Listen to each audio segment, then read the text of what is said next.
Hey, now it's Brace for Impact, and I'm your host, Mike Gilbert, and I'm going solo on that ass, but it's still the same. We're talking TNA wrestling, and we had some pretty interesting news to talk about, and I'll get into that a little bit here shortly.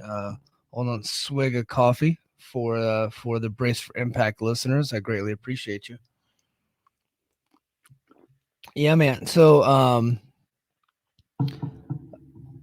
kind of a weird week in Impact Wrestling or TNA Wrestling. Sorry, I was thinking Impact Wrestling because we had the Scott D'Amore news come out this week, and so we'll talk about him here in a little bit. But I think, at least in my opinion, the biggest story of the week as far as TNA is concerned is the Bound for Glory location has been revealed, and it took us a while to get to this point, and I don't know why. I really don't.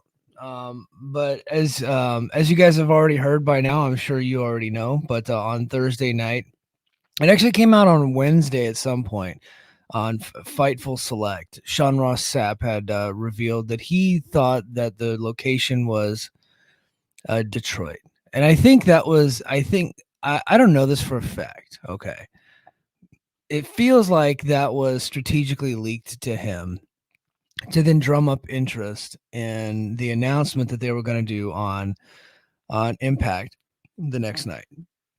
Actually, I might have it the timing a little bit off. I can't remember if he revealed it on Wednesday or if it was like Thursday morning, but I do remember like Thursday morning they actually had a teaser trailer with a muscle car, essentially validating Sapp's report. So anyway, Sapp comes out and says he thinks it's going to be at in Detroit.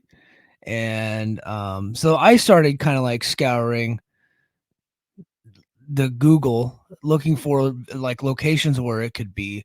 And I had it narrowed down to two locations.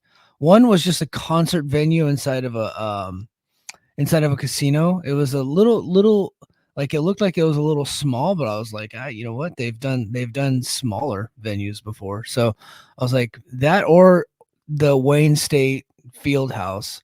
And then there was another location in like some suburbs, but I was like, well, they said Detroit, maybe it's Detroit proper, and maybe not a suburb. And it was not. So it ultimately ended up being the Wayne State Fieldhouse. It's like a basketball arena for the college there, and it can hold up to 3,000 people. Now I say that knowing that I think that if TNA announces a sellout, people are going to use 3,000 as the number, which is what happened for Bound for Glory 2019 because the Odeum could hold up to 3,000, but that doesn't mean that that's what they're setting it up for. A lot of times they get into these big arenas and they scale it down. They didn't do that for Slammiversary. They went to capacity, but based on their setup. But for this, like say capacity is 3,000, maybe 3,000 is for a concert, right? But you got the stage set up, you got the ring, and then they typically block some sections off. So it could be they could set it up for upwards of 3,000, or maybe it gets scaled down to 1,500. I think getting scaled down to 1,500 is probably more likely. And that would be a good house for TNA. That would be good for them. I don't know. I think we'll find out whenever they put tickets on sale. We'll find out if they do seats, all the way around, like selling each seat individually. But considering it's a basketball arena where it looks like there's a lot of bleachers, I get the feeling that it's going to be general admission up in the bleacher sections and seats on the floor. So we'll probably never get an accurate count. And so we will have people out there saying, if they sell out, it's 3,000. And that could be true, but we won't know that for a fact. And we'll never know. So we'll go off of guys like Billy from Philly, or a boy. He'll have to give us Billy. I want you to, when you get there, and I know that you'll be there. Count each and every individual head, and then report back. No, I'm just kidding. I'm just kidding. I wish there was like a thing on your phone, like an app on your phone, where you could like pan a crowd with your phone and then it'll tell you how many people are there. I wonder if that exists. If that does, then then I think we're in business. Maybe I should invent. I don't know how to invent an app, but if I did know how to invent an app, that would be one of the things that I would invent. So that way I can have accurate, not even ticket sales information, but accurate attendance, right? Like a good estimate. Not just, hey, it's capacity. They said sold out, so it must be that, which is never the case. Other than Slammiversary, because Slammiversary didn't have anything tarped off.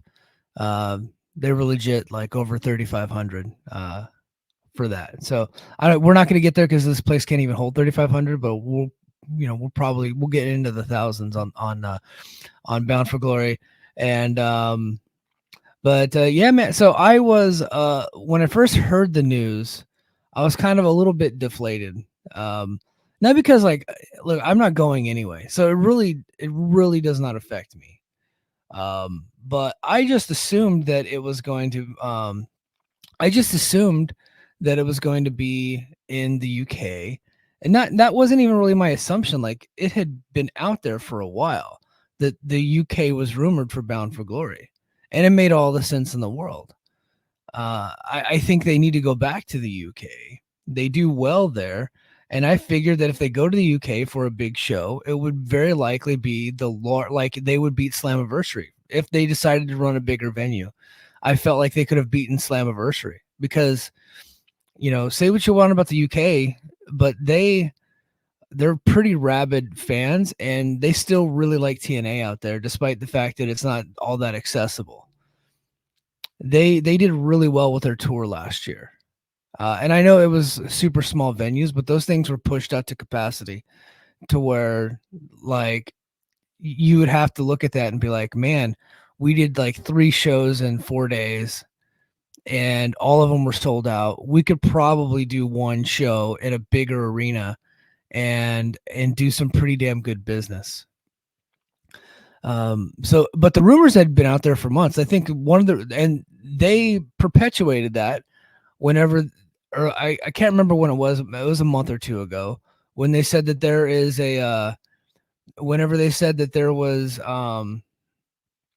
that it would be in a location that's one of the top 10 most visited cities in the world. And it was going to be in a location where they've never done a pay-per-view. So naturally, London and New York City comes to mind, but then you have to eliminate New York City because they've done pay-per-views there before. Like Bound for Glory 2018 was actually in New York City. So I think that London, it made sense. It made sense that it was going to be London. And also with the booking of Joe Hendry and him not winning the title at Slammiversary, I think that one could point to, hey, they wanted to do the coronation in London, in the UK, because he's a Scotland guy. I think those were all reasonable things. But me and BQ were talking, this was like a month ago. So whenever all the Scott D'Amore stuff, and we're going to get to him, whenever all this Scott D'Amore stuff, when he and I did the podcast about D'Amore's exit from the company, which I think is pretty relevant now, pretty damn relevant now. If you go back and listen to that and watch our show, do it on both networks, get us both those views. But we were talking and he was trying to get some information about Bound for Glory in the UK. So like over a month ago, he's like, what's the status of Bound for Glory? How come we haven't gotten an announcement yet? And the response back was plans change. So I think that they've known for a little while that they weren't going to the UK. They were just trying to nail down a date or a location here stateside that they could reasonably do. And then during that time, that's the same time period that they fired Lou D'Angeli, who was the guy booking venues and things like that. So I don't think this is this is just me assuming based off of that knowledge that I heard a month ago that plans changed regarding Bound for Glory. I think they had it. I think they had it in the bag for the UK, and then plans changed. Whatever that meant. Maybe the deal fell through. Maybe they were in negotiations and like they just couldn't get the deal done. But I think over a month ago they knew they weren't going to the UK. And they decided to pivot and do something stateside, and that's fine. Look, but I am disappointed for the UK fans. I know that I got a lot of UK fans that watch the show, that listen to me, and I do feel for them because they were really excited and they've been wanting something like this for a long time. Because one thing about the UK audience, they did not fall off in droves the way that the US audience did. A lot of them stuck around. So, and I know for a fact that if TNA brought a big show there, it would do a lot better business than what they would do here. And we've seen that with obviously WWE and AEW. Anytime they go over there, the numbers are way up compared to what they do in the US, right? Because it's something special when they go there. But yeah, man, they're coming to Detroit, Michigan, and chat. I see you guys blowing up. I'm going to get to you guys, and I think you guys got some pretty valid points. So we'll talk. I'll pull those up on the screen here in a sec. And I actually wrote about this in my article, and I did post a free article for the Patreon. So, if you guys could do me the favor and check out my article on the Patreon, let me see. I'm gonna share screen. This one. It's actually free. You do have to sign up for the Patreon, but you don't have to pay to get this. So we do have a free tier, and I'm putting out more stuff on the free tier. So please check it out. So, and I'll read just an excerpt from it. So rumors have been circulating for months that this year's Bound for Glory would be held in the UK. Many speculating that the event would crown Joe Hendry as the new TNA champion. However, it appears a significant change in direction, bringing the event stateside to Detroit instead. Early reports had the show rumored for the Manhattan Center too, so that was out early in the year, but I think that got debunked quick. But that was like a PW insider, like, hey, we think it's here, or we're hearing that they're looking at the Manhattan Center. And then eventually they had come out again and said that was off the table. And everyone had their sights set on London. And then recently that started to shift again, and TNA settled on Detroit. So here's where I wanted to get to. The big question now is, why didn't they put the title on Hendry at Slammiversary? Well, I would not have had him win it in a 6-way, and I said that here on this show. But I guess they could have booked a singles match for him. My guess, and I want to drive this point home, is they wanted Hendry to win the title at Bound for Glory no matter where the show emanates from, because they still feel like Bound for Glory is their biggest show of the year. Mike Gilbert, I personally feel that moniker shifted to Slammiversary years ago, but internally this is what they believe. And then also, here's another point. The shift in location allows TNA to accommodate Jeff Hardy, who, due to various legal issues, is unable to travel overseas. He can't even travel into Canada. Hardy's presence at the event is a major draw for fans, and having him in attendance adds to the excitement surrounding Bound for Glory. Yeah, Jeff Hardy is all over the announcement right now, and they're going to be able to do signings. They're going to be able to do all that stuff because they are now stateside. Now, I don't know that they would have pivoted. Like if I don't think it wasn't solely Jeff Hardy. I bet that factored into the decision, but I don't think they would do all of that for just one person who is not under contract, who is actively trying to get back into the WWE. So I know a lot of people want to well, this is just because they have Jeff Hardy in the company now. I would pump the brakes on that. I don't want to say it wasn't a factor, but I'm not saying that was the main factor, because again, I heard a month ago that plans had changed. Now I was still bullish on them going to the UK. But I figured that they were still just trying to work the deal. That was my assumption. I didn't know for sure. That was just my assumption, but it seems like they just couldn't, whatever deal they had or whatever they were trying to do, they just couldn't get done. And then they did a pivot, and I think a nice pivot, honestly. Detroit's a good wrestling town. It really is. And I think that Detroit has a lot to offer, and they've done Bound for Glory in Detroit before. And I think they have like that city and that region has a lot to offer. And I think that you could do some cool things. I think that you could do Motor City Machine Guns for the Hall of Fame. Even if they go to the WWE, and maybe they won't want to do that this year, because it might make them seem like they're old. But I think that would be cool. But if you can't get them, I think you could do Rhino, and they probably will do Rhino, who's been with the company for a very long time. And he's a former TNA champion. And And so I think, and ECW champion, I think you could do Rhino, Detroit guy. I think you could do RVD. I think that would be a good induction into the Hall of Fame. Rob Van Dam. You can say what you want about his TNA run, but I think it would just be cool to see him there. He's a former TNA champion. He had 2 separate runs, and he was with the company during their peak period, and he was the champion at a really hot time in the company when they had their most viewership. So I think you could do that. Rhino, RVD, and then I'll be honest, Kevin Nash. Kevin Nash is a Detroit guy too, and while I don't think he ever had a good match in TNA, but I think you could do it just based off of his backstage skits alone and all the different things that he's done and all the iconic moments that he's had with some of the stuff. Because when he came to TNA, he was well past his prime. Because the guy just like early into his 40s, he was done as far as a competitor.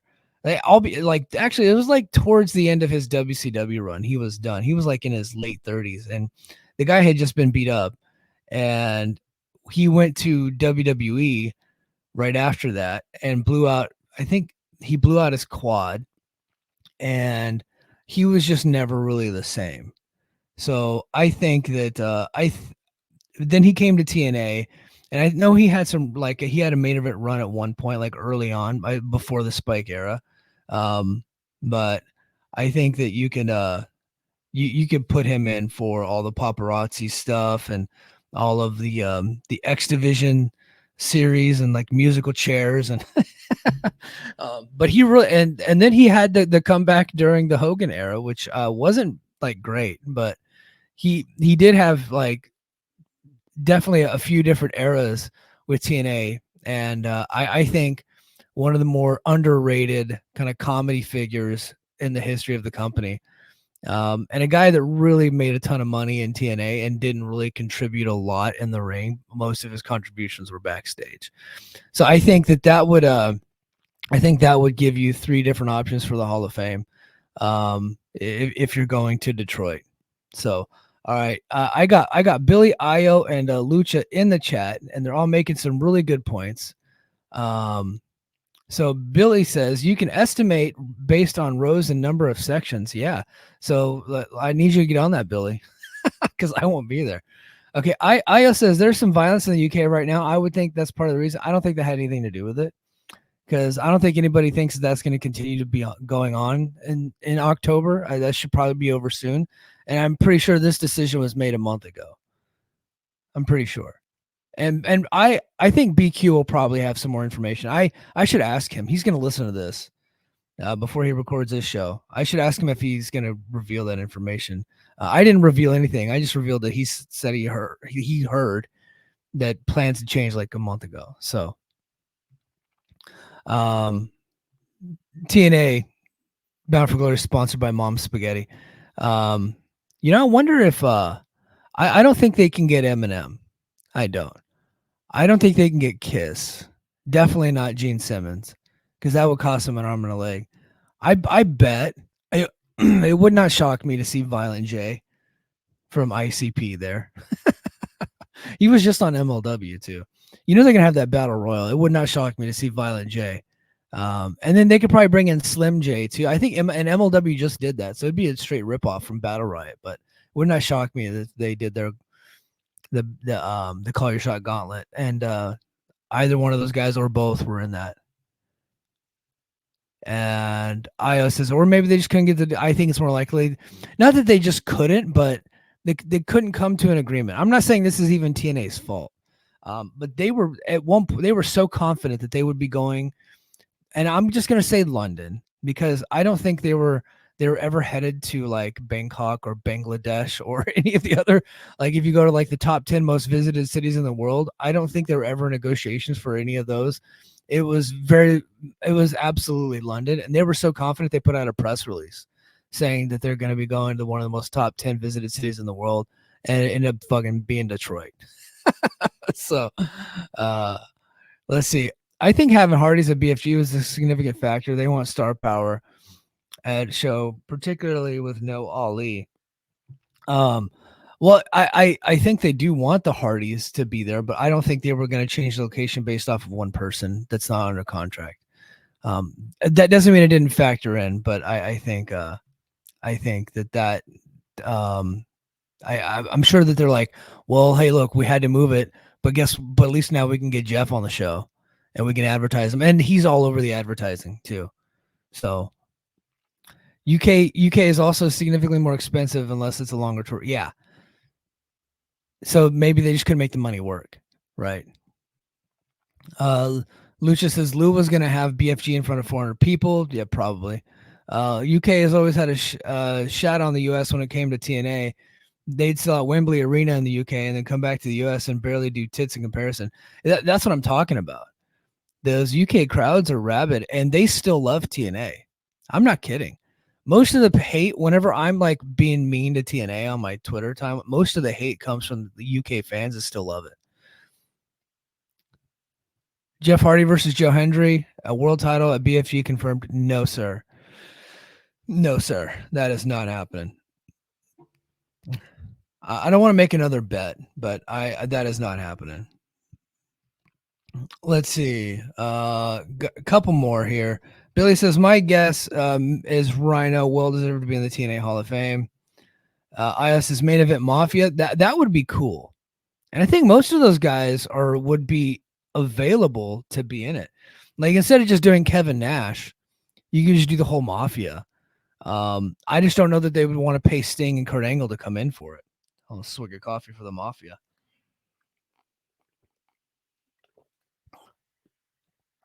But that would be cool. Yeah. ICP and TNA definitely. I look, I could just see it. AJ Francis was bringing a music friend at BFG. Yeah, probably like some low level like rapper or like an influencer. I mean, hip hop's still pretty popular in Detroit. I'm sure they got a whole scene over there still. That's going on.